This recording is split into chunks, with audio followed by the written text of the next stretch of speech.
बिस्मिल्लाहिर्रहमानिर्रहीम। अस्सलाम वालेकुम। आज का हमारा टॉपिक इस चैप्टर का most important topic theoretical point of view से और थ्योरी से हटकर प्रैक्टिकल के अंदर आपको पता है प्रोग्राम्स भी आते हैं जिनकी हमने कोडिंग करनी होती है। उसमें कई बार इसी टॉपिक से प्रोग्राम आ चुका है और थ्योरी में भी कई बार ये लॉन्ग क्वेश्चन में 4 नंबर के लिए या 8 नंबर के लिए रिपीट हो चुका है।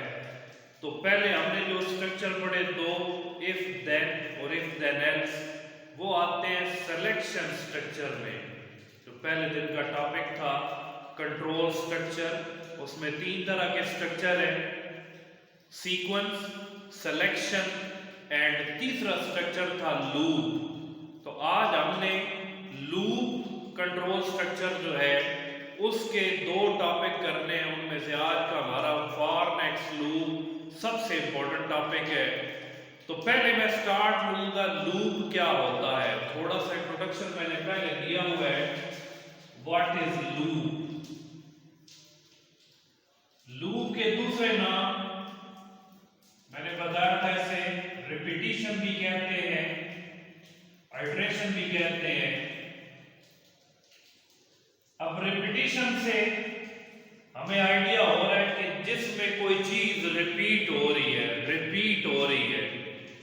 एक स्टेटमेंट को मैंने 10 बार डिस्प्ले करना है, तो यहां पर 10 बार एक ही स्टेटमेंट को शो करना है, तो 10 बार रिपीट होगी तभी डिस्प्ले होगी। अगर मैं सिंपल करूं प्रिंट आई लव पाकिस्तान, फिर नीचे लाइन में प्रिंट आई लव पाकिस्तान, तो 10 स्टेटमेंट लिखनी पड़ेगी। चलें 10 तो हम लिख लेंगे। अगर मैं कहूं कि स्क्रीन पे 100 बार डिस्प्ले करना है पाकिस्तान, पाकिस्तान लिखा हुआ स्क्रीन पे 100 बार डिस्प्ले हो, तो फिर थोड़ा मुश्किल हो जाएगा। फिर हमें प्रिंट पाकिस्तान ये लिखना पड़ेगा ऐसे कि काफी टाइम कंज्यूम होगा। तो 100 बार अगर पाकिस्तान का नाम डिस्प्ले करना है तो उसके लिए सिर्फ अगर हम एक स्टेटमेंट यूज कर लें तो वो ज्यादा आसानी हो जाएगी।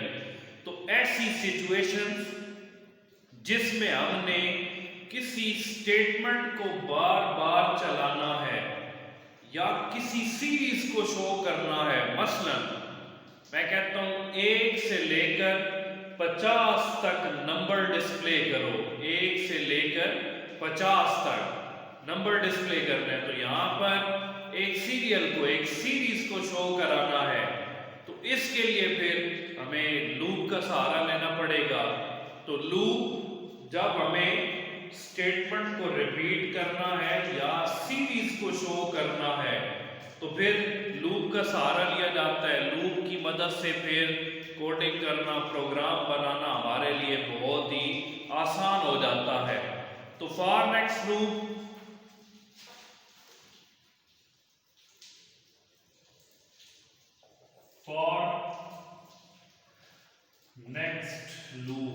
तो सबसे पहले मैं बनाऊंगा इसका फ्लो चार्ट। अब सीक्वेंस वही है, इंट्रोडक्शन देना है, फिर सिंटैक्स की एक्सप्लेनेशन, फिर फ्लो चार्ट, फिर इंटरप्रिटेशन या वर्किंग की हेडिंग आप दे दें और एंड पे एक एग्जांपल देनी होती है। तो पहले मैं बना रहा हूं फ्लो चार्ट। आपकी बुक पे नहीं बना हुआ, आपने इसे ड्रॉ कर लेना है फ्लो चार्ट, क्योंकि अगर हमें फ्लो चार्ट आता है तो इसका मतलब हम इसको पूरे टॉपिक को आसानी से अटेम्प्ट कर सकते हैं, समझ सकते हैं।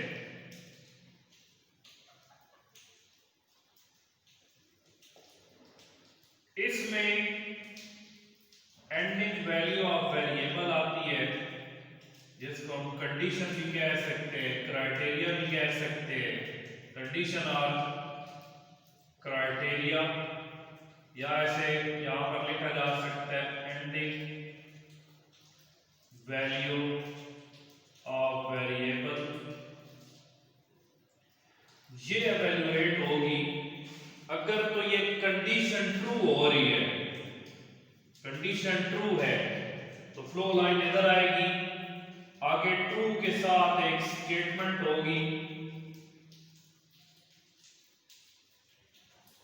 वो चलाएगा। फिर वेरिएबल की जो वैल्यूज हैं, इंक्रीमेंट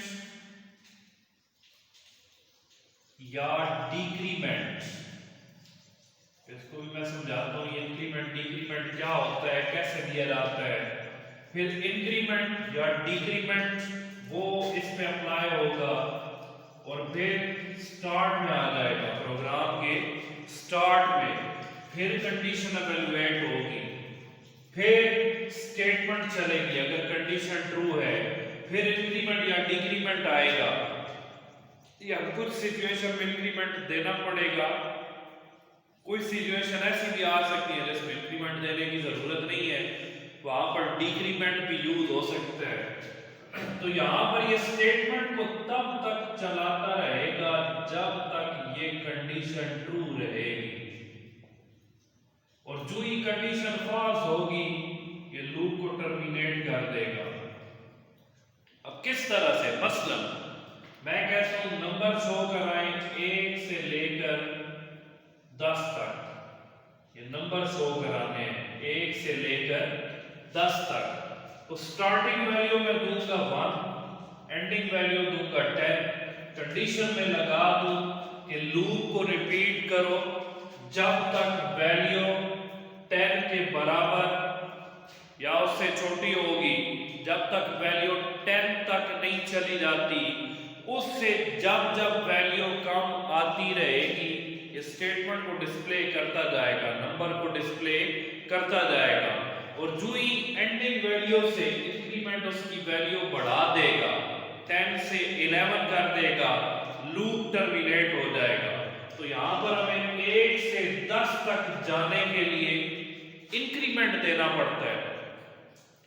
तो अगर मैं कहूं 10 से लेकर वापस 1 तक नंबर शो करें, तो यहां पर हमें डिक्रीमेंट देना पड़ेगा।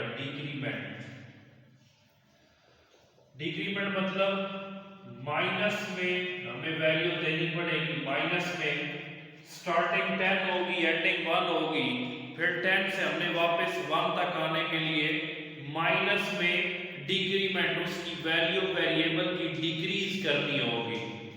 तो यहां पर आ गया एंडिंग वैल्यू 10, स्टेटमेंट के नंबर को दिखाओ, तो स्टार्ट में आया 1, 10 से कम है, 1 डिस्प्ले हो गया। इंक्रीमेंट ने 1 से वैल्यू बढ़ाकर 2 कर दी, 2 10 से कम है, 2 डिस्प्ले हुआ, 3, 4, 5 इंक्रीमेंट वैल्यू बढ़ाता जा रहा है। जब 10 तक आया, 10 इज इक्वल टू 10, 10 डिस्प्ले हो गया। इंक्रीमेंट ने 10 से वैल्यू बढ़ाकर 11 कर दी, फिर यहां पर कंडीशन एवेलुएट हुई। अब कंडीशन तो एंडिंग वैल्यू 10 से वैल्यू बढ़ चुकी है, कंडीशन फॉल्स हो रही है, तो यहां पर लूप टर्मिनेट हो जाएगा। तो ये इसका फ्लो चार्ट है। अगर इंट्रोडक्शन में आए तो इसमें जो मेन एक इंपॉर्टेंट बात लिखी हुई है वो ये है कि this loop is useful for next loop. किस सिचुएशन में यूजफुल है? When it is known in advance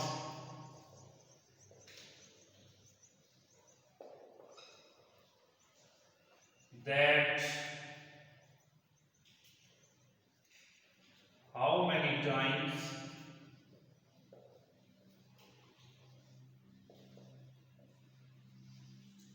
the loop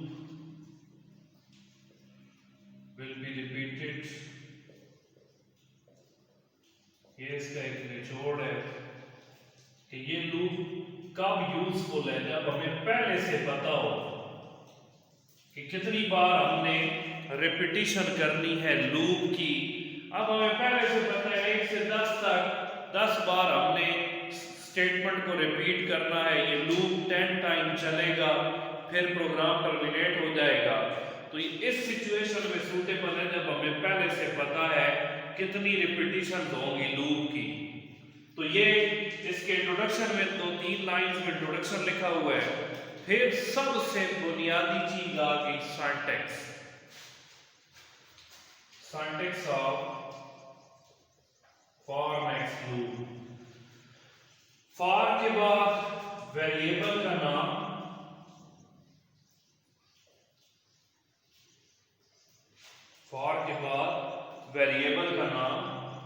आगे x to y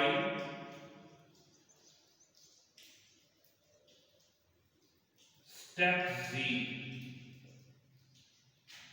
फॉर के बाद वेरिएबल का नाम, फिर x to y step z, इसके बाद फिर नेक्स्ट से इसे टर्मिनेट किया जाता है। नेक्स्ट आगे वही वेरिएबल का नाम आएगा जो हमने फॉर के साथ यूज किया। अब ये तो इसका सिंटैक्स है। सिंटैक्स को हम एक्सप्लेन कैसे करेंगे? फॉर स्टार्ट में, for is a keyword that shows start of for next loop. Variable is any valid variable used in a program. X is the starting value of variable. X is the starting value of variable. 2 is a keyword that terminate x from y.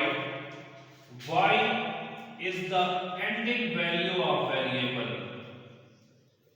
Y is the ending value of variable.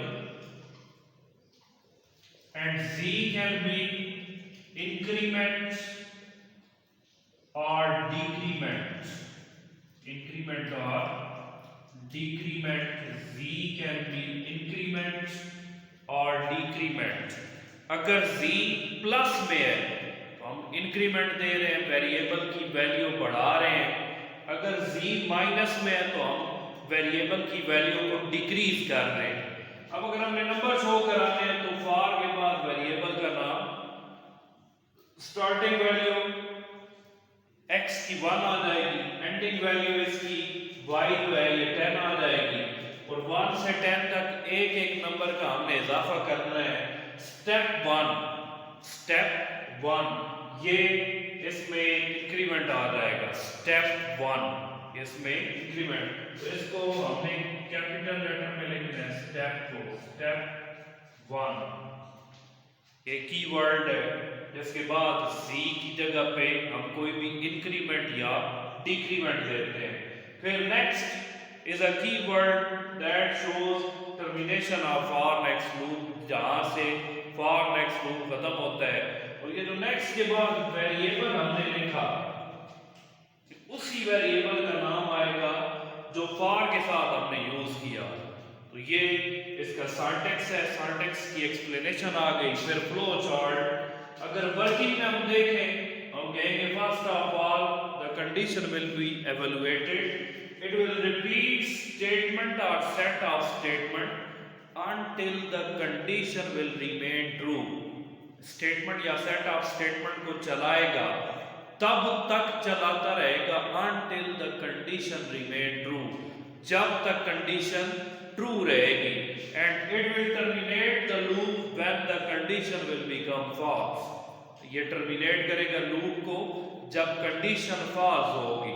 ये इसकी working है। इसमें मजीद interpretation के अंदर इस syntax को भी explain किया गया है। जो मैं कहता हूँ ना सिंटैक्स की एक्सप्लेनेशन, अगर आप अलग से देना चाहें तो वो दे दे। इंटरप्रिटेशन के अंदर भी इसको 1 by 1 x को बताया गया कि x क्या है, y को बताया गया और c को बताया गया। तो यहाँ तक तो इसका थ्योरेटिकल पोर्शन हमारा खत्म हुआ। एग्जाम्पल में एक प्रोग्राम है, कहते हैं जी 2 से लेकर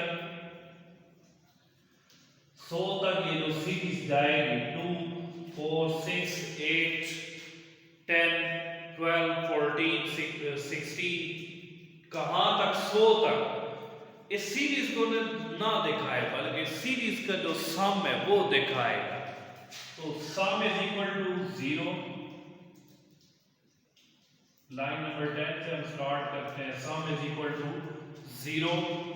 आगे फॉर सेकंड वेरिएबल कोई भी काउंटर वेरिएबल c बना लें। For c is equal to 200। Step 2।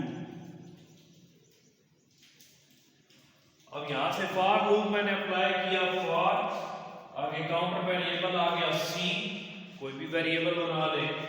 सी की स्टार्टिंग वैल्यू 2, एंडिंग वैल्यू 100 और सी में इंक्रीमेंट 2 का, तो स्टार्ट में वैल्यू आएगी 2, फिर 4, फिर 6, फिर 8 एंड सो ऑन आगे चलती जाएगी, तब तक रिपीट करेगा कहां तक, 100 तक।